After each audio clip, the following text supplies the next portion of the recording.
করে কাঁদছে, পিতা মাতা সন্তানকে বুকে নিয়ে কাঁদছে। শ্রবণ, বাবা তুই আমাদের বুকে এসেছিস বাবা, আমাদের যে কি আনন্দ হচ্ছে রে। তুই কথা দে শ্রবণ, কোনোদিন আর আমাদেরকে ছেড়ে কোথাও যাবি না তো। শ্রবণ বলছে, বাবা আমার জ্যান্ত ভগবান তোমরা, আমি সেই জ্যান্ত ভগবানের পা ছুঁয়ে প্রতিজ্ঞা করলাম, যতক্ষণ দেহে প্রাণ থাকবে আমি আমার জ্যান্ত ভগবানকে পরিত্যাগ করে আর কোনো দিনের জন্য কোথাও যাব না। আমি তোমার কাছে থাকবো বাবা। কিন্তু অন্ধ পিতা মাতা, তাদেরকে খাওয়াইতে হবে, তাদেরকে পড়াইতে হবে। শ্রবণ, কর্ম বেছে নিলে একটা কুঠার হাতে নিয়ে প্রত্যেক দিন জঙ্গলে কাঠ কেটে বাজারে বিক্রি করে সেই টাকা দিয়ে চাউল ডাল নিয়ে এসে রন্ধনাদি করে অন্ধ পিতা মাতার সেবা দিত। অন্ধ পিতা মাতার সেবা দিত, তারপর নিজে সেবা করত। এইভাবে কিছুদিন কাটল। কোনো একদিন কুঠার হাতে নিয়ে যখন জঙ্গলে যাচ্ছে, বৃন্দাবনের নাম করা মুনি, যার নাম ছিল যদুপুহারী মুনি, তখন তিনি বৃন্দাবন থেকে কপিলা বস্তুর দিকে রওনা দিয়েছিল, বর্তমান যার নাম হচ্ছে নেপাল। এই নেপালের দিকে যখন রওনা দিল, দূরের থেকে শ্রবণকে দর্শন করে যদুপুহারী মুনি চমকে উঠলেন। কে এত সুন্দর একটা ফুটফুটে ছেলে, অন্ধকারে গেলে যার শরীর থেকে জ্যোতি বেরোয়, অন্ধকারে আলোকিত হয়ে যায়, কে ছেলে? এই সামান্য কোনো পুরুষ নয়। যদুপুহারী মুনি শ্রবণের সামনে গিয়ে দাঁড়িয়ে বলছে, বাবা তুমি কে গো? কে তুমি? শ্রবণ হাত জোর করে বলছে, আমি শ্রবণ করব। শ্রবণ, থাকো কোথায়? এই পাশেই জঙ্গলে। কে কে আছে তোমার? আমার অন্ধ পিতা অন্ধ মাতা রয়েছে। আমি বাজার থেকে কাঠ কেটে বাজারে বিক্রি করে, জঙ্গলে কাঠ কেটে বাজারে বিক্রি করে চাল ডাল নিয়ে এসে রন্ধনাদি করে অন্ধ পিতা মাতার সেবা দেয়, এটাই আমার কাজ। যদুপুহারী মুনি বলছে, না বাবা, তোমাকে এই কাজ করতে হবে না। আমি বৃন্দাবনের যদুপুহারী মুনি, আমি তোমাকে কথা দিচ্ছি, তুমি আমার সঙ্গে বৃন্দাবনে চলো, আমি তোমাকে আমার রাধা গোবিন্দের চরণে পৌঁছাইয়ে দেব। শ্রবণ বলছে, মণিবর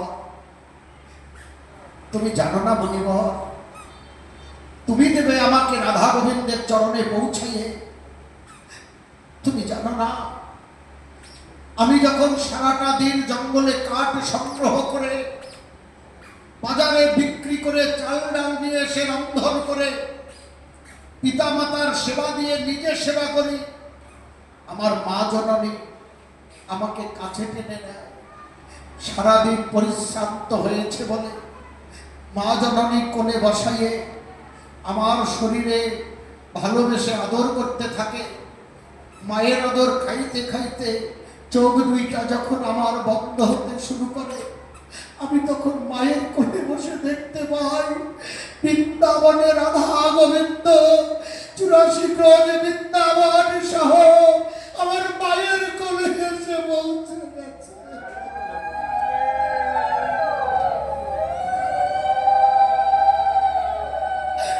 আমি যে মায়ের কোলে, যে বাবার কোলে থেকে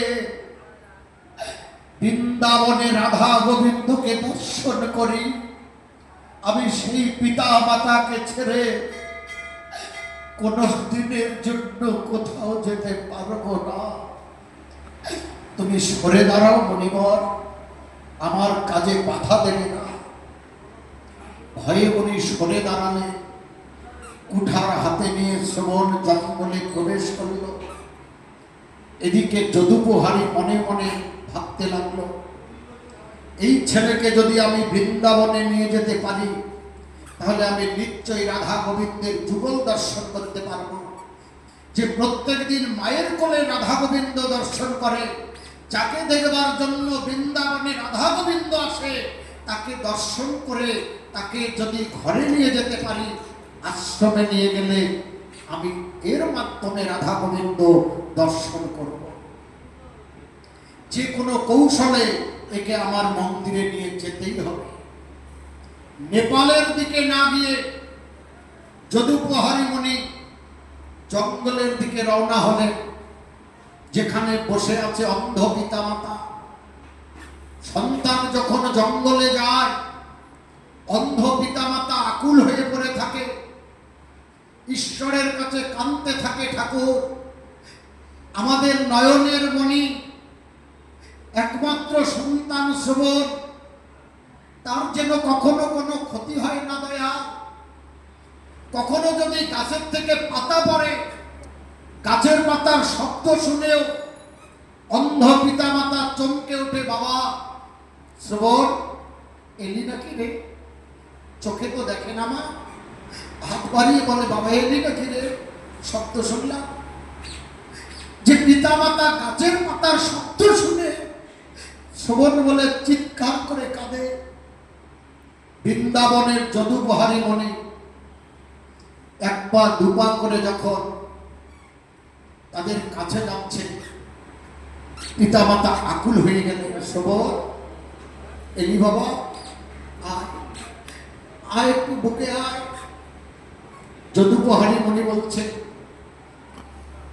আমি তোমাদের শ্রবণ নই গো। কে বাবা আপনি? আমি সেই বৃন্দাবনের যদুপহারী মনি। আর যখনই শুনেছে বৃন্দাবনের যদুপহারী মনি, বৃন্দাবন থেকে এসেছো বাবা? হ্যাঁ, আমি সোজা বৃন্দাবন থেকে এসেছি। অন্ধ পিতামাতা যদুপহারী মুনির চরণে পড়ে গেলে, গো তুমি ব্রজের মানুষ, তোমার পায়ে ব্রজের ধনী লেগে আছে, তোমার চরণ স্পর্শ করলে আমাদের দেহ বৃন্দাবন হয়ে যাবে। কেন শাস্ত্রে শুনেছি, ভক্তের চরণে গঙ্গা, উপরে সরস্বতী, ভিতরে যমুনা বয়। ভক্তের চরণ ধুলি পরশ করিলে এই দেহখানা বৃন্দাবন হয়ে যায়। অন্ধ পিতা মাতা যদুপহারী মুনির চরণ জড়িয়ে ধরে সেই চরণ ধুলি অঙ্গে মাখতে লাগলো, আর বলতে লাগলো, গো আমরা বড় পাপী, আমাদের ভাগ্যে হবে না কোনোদিন বৃন্দাবন দর্শন, কিন্তু মানবকুলে জন্ম নিয়ে বৃন্দাবনে যেতে হয়। বৃন্দাবনে গেলে জনমটা ধন্য হয়। আমরা কি সেই বৃন্দাবনে যেতে পারবো মণিবর? মণি বলছে, বাবা আমাকে একটা ভিক্ষা দেবে?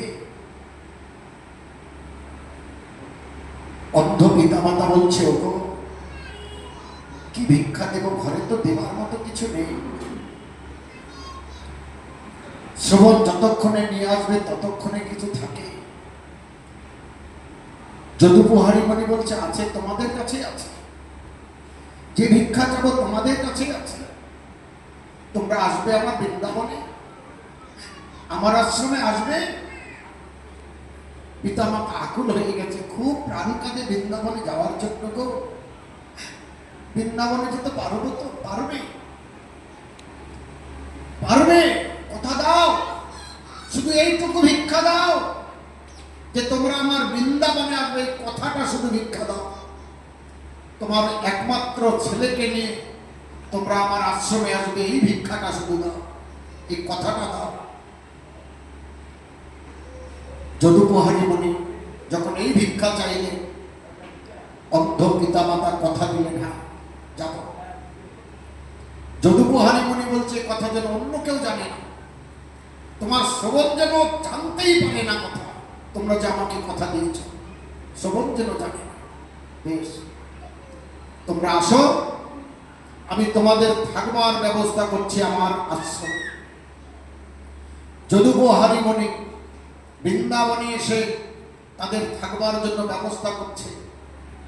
এদিকে সারাদিনের শেষে শ্রবণ যখন চাল ডাল নিয়ে ঘরে আসলো, এসে আগে অন্ধ পিতা মাতাকে প্রণাম করে, হাত মুখ ধুয়ে প্রণাম করে, রন্ধনাদি করে পারস সাজিয়ে ডাকছে, বাবা এসে সেবা করো। পিতা যাচ্ছে না। মা, বাবা সেবা করবে না? কি হয়েছে মা তোমাদের?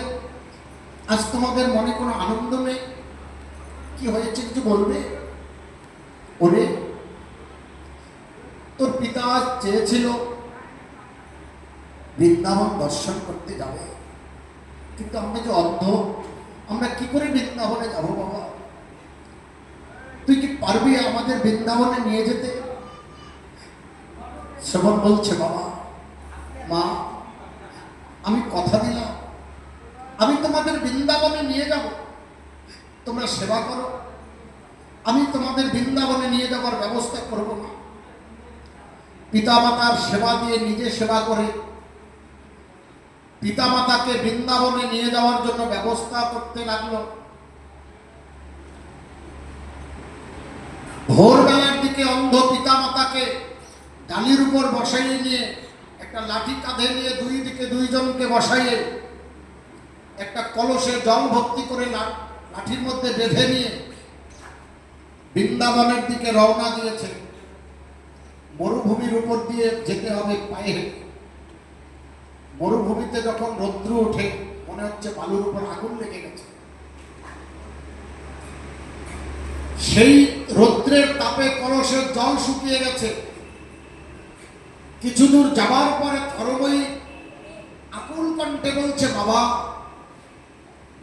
বুকটা ফেটে যাচ্ছে রে, মুখে একটু জল দিবি? শ্রবণ শ্রবণ বলছে, মা, জল তো এনেছি, তোমাদের জন্য দেব। ঝাউ জঙ্গলের নিচে পিতামাতাকে বসাইয়ে রেখে কলসটা হাতে নিয়ে দেখে কলসে এক ফোঁটা জল নেই। মা, জল শুকিয়ে গেছে, তোমরা বসো, আমি তোমাদের জলের ব্যবস্থা করছি, আমি তোমাদের জল দেব।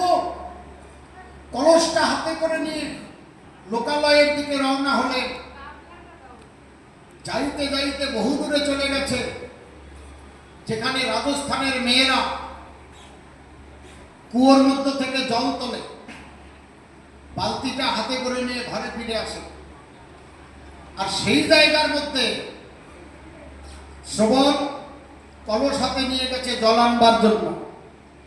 কুয়োর থেকে জল তুলতে হবে, মাটির কলসটা মুখে কামড়ে ধরে, দুই হাত দিয়ে পাটকুয়ো ধরে ধরে কুয়োর মধ্যে নেমে জল তুলে নিয়ে মুখে কামড়ে ধরে দুই হাতে পাটকুয়ো ধরে ধরে উপরের দিকে ওঠা শুরু করলে।